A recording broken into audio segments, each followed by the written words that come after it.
On a small island, far out at sea, stood an old lighthouse. Its white tower rose above the cliffs, and every evening its warm light swept slowly across the dark water. The lighthouse keeper was an elderly man named Thomas. He lived alone, but he never felt lonely. The sea was his friend, the stars were his companions, and the lighthouse itself seemed to have a gentle personality. Every morning, Thomas woke with the sunrise. He watered the flowers growing beside the lighthouse, polished the brass railings, and watched the fishing boats leave the harbor in the distance. But his favorite time was night. When evening arrived, he would climb the spiral staircase to the lantern room. From there, he could see the endless ocean stretching to the horizon. One calm autumn night, the sea was as smooth as glass. The moon hung low above the water, painting a silver path across the waves. Thomas settled into his chair beside the great lamp. As always, he listened. The sea had many voices. Sometimes it whispered, sometimes it sang, sometimes it seemed to tell stories from long ago. Tonight, it whispered. A gentle breeze drifted through an open window, carrying the scent of salt and distant rain. Far below, waves rolled softly against the rocks. The rhythm was steady, slow, comforting. Thomas closed his eyes for a moment.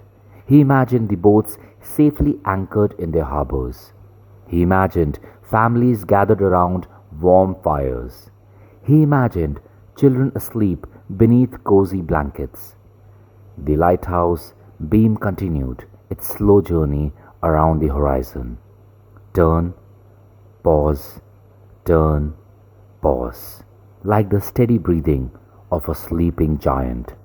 Hours passed peacefully. A family of seabirds settled on a nearby cliff.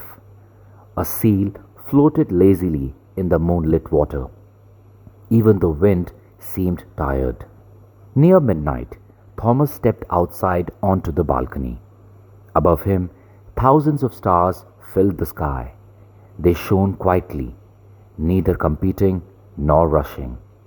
Each simply existed in its own place. Looking at them, Thomas felt a deep calm.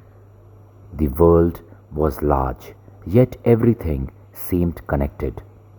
The stars, the sea, the lighthouse, the island, himself, all part of the same peaceful night. Eventually, he returned inside. He made a cup of warm tea and sat beside the lantern. The gentle hum of the machinery mixed with the distant sound of waves. It was the perfect lullaby. Before long, his eyelids grew heavy. The lighthouse would continue its work through the night. The sea would continue its endless song, and the stars would keep watch above. Thomas smiled. Outside, the moon climbed a little higher. Inside, the lighthouse glowed warmly, and on that quiet island, surrounded by the sleeping ocean, everything was exactly as it should be. The night stretched peacefully onward, calm and unhurried, carrying dreams across the water until morning. Many years ago, in a quiet mountain village, there lived a young stone cutter named Arun. Every day Arun worked from sunrise to sunset.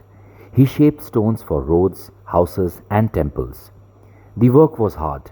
His hands were rough, his clothes were dusty, and progress felt painfully slow. One afternoon, after hours of striking a large rock, he looked at it in frustration. "I've hit the stone hundreds of times," he muttered, "and it hasn't changed." An old traveler who was passing by heard him. The traveler smiled and asked, "Are you sure it hasn't changed?" Arun pointed at the rock. "Look at it.